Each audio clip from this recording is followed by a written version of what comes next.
Thank you. Thank you. The next question was due to go to the brother, so we'll have the next question from the front mic. Good evening, Dr. Naik. This is Sanjay Thakkar here.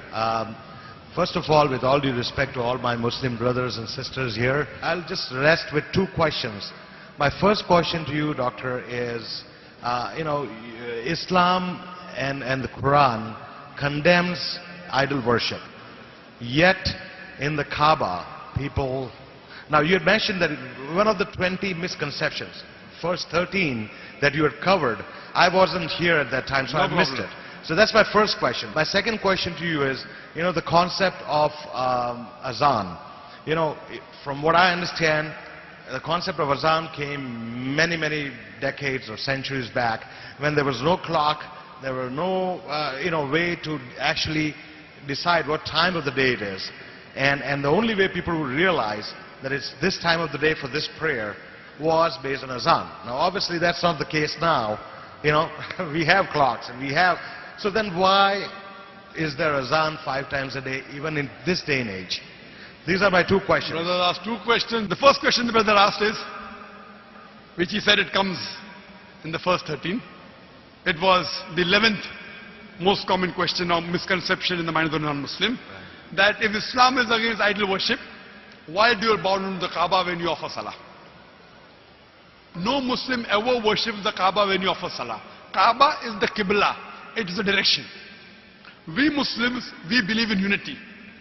Now when we offer salah, suppose we want to offer salah here. Some will say, let's face north. Some will say south.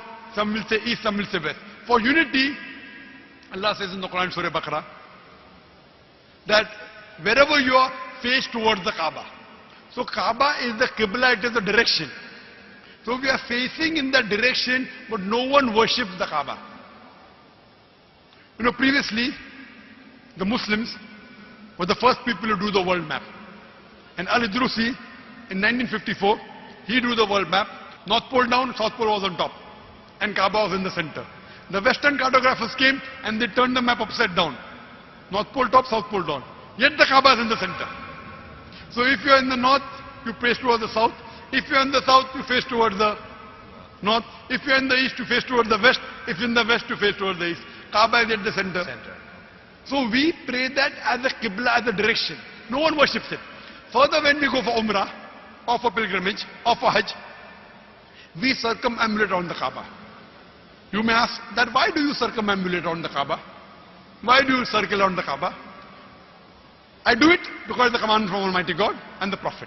But the logical reason I can think is because every circle has only one center.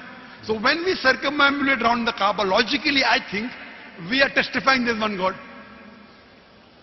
Furthermore, if yet you have doubts, if you read the hadith that's mentioned in Sahih Bukhari, volume number 2, in the book of Hajj, chapter 56, hadith number 675, Hazrat Umar, may Allah be pleased with him, he was the second Caliph of Islam, second Khalifa. He said that this black stone pointing at the Hajar Aswad, black stone, it can neither benefit me, it can neither harm me. Just because my Prophet kissed it, I'm kissing it.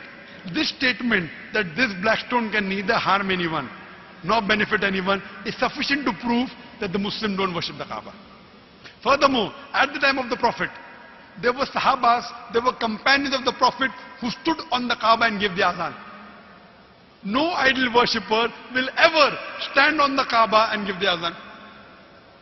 Proving that no Muslim ever worshipped the Kaaba, it's only the Qibla, it's a direction. Coming to a second